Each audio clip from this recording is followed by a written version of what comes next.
ఇది ఒక separate subject. దివ్వెల మాధురి ఈ అమ్మాయి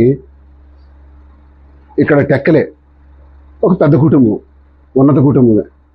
ఆ గౌరవమైన కుటుంబంలో ఉన్నటువంటి ఆ వ్యక్తి భరతనాట్యం టీచర్గా సోషల్ మూమెంట్స్లో విమెన్ ఎక్కువ టచింగ్ ఉండటం వల్ల ఈ అమ్మాయి మనకు రాజకీయాల్లోకి తెస్తే పనికొస్తుందని ఒకరోజు నేను ఇంట్లో వేరే పనిలో ఉంటే నాకు తెచ్చి పరిచయం చేసిన మహా వ్యక్తి ఎవరంటే దువ్వాడ వాణి. ఇది సెకండ్ ఎపిసోడ్.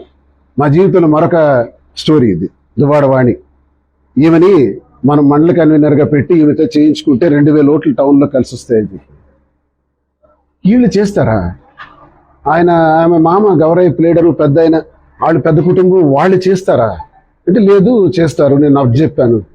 సరే అలా చేస్తే మంచిది, ఏదో పెడదాం, పదవేదో పెడదాం, చేయమనండి అని అనుకున్నాం. అక్కడి నుంచి అమ్మాయి యాక్టివ్గా తిరగటం ప్రారంభించింది. ఎస్, పార్టీ కార్యక్రమాలు జరుగుతున్నాయి. కానీ నేనేమనుకున్నానంటే కేవలం రాజకీయంగా తను తెచ్చింది అనుకున్నానే కానీ రాజకీయంగా అమ్మాయిని నా మీద వాడటానికి తెచ్చిన దుర్మార్గురాలు ఈ దువ్వాడ వాణి ఇంత దుర్మార్గంగా ఆలోచించిందని నేను అనుకోలే. ఆ అమ్మాయి యాక్టివ్గా తిరుగుతుంటే, సోషల్ మూవ్మెంట్ ఫ్రీగా అమ్మాయి తిరుగుతుంటుంది, పార్టీలో పనిచేస్తుంది, అందరం సరదాగా ఉన్నాం. ఎస్, నాతో ఒకసారి తిరుపతి వచ్చింది. కార్యకర్తలు ఆమె ఒక్కరే అమ్మాయి రాలేదు, చాలామంది క్యాడర్ వచ్చారు, వాళ్ళందరితో పాటు కలిసి వెళ్ళాం, సరదాగా తిరిగి వచ్చాం. ఇవన్నీ జరుగుతున్నటువంటి ఈ సందర్భంలో లేనిపోని అపోహలు, లేనిపోని వ్యవహారాల్లో ఆ అమ్మాయికి నాకు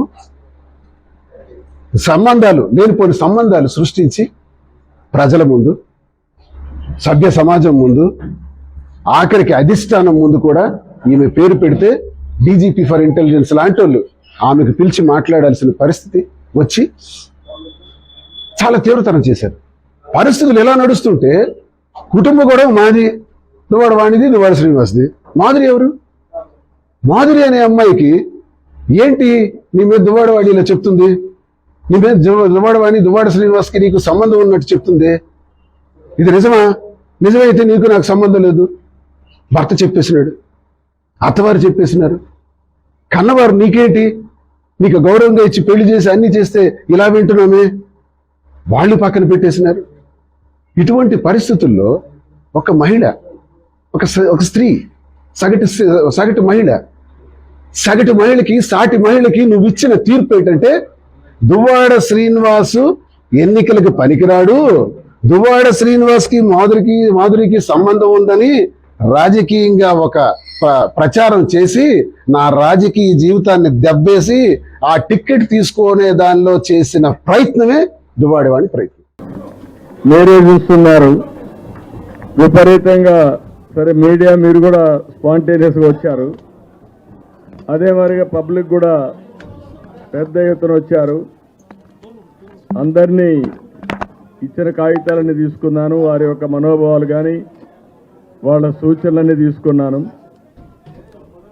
చాలామంది ఏంటంటే పార్టీ వాళ్ళు అందరూ మాట్లాడినప్పుడు కూడా ఇక్కడ కూడా పార్టీని బలోపేతం చేయండి, మేము పార్టీని నమ్ముకున్నాం, ఎప్పటి నుంచో పనిచేస్తున్నాం, ఇంకా చాలామంది పార్టీకి పనిచేయాలని కోరుకుంటున్నారు, మనం చేసిన అభివృద్ధి కూడా తెలుగుదేశం పార్టీ చేసిన అభివృద్ధి ప్రతి ఒక్కరూ గుర్తుపెట్టుకుంటారని చెప్పి పదే పదే చెప్పారు. అన్ని వాళ్ళ యొక్క ఆలోచనలు తీసుకున్నాను.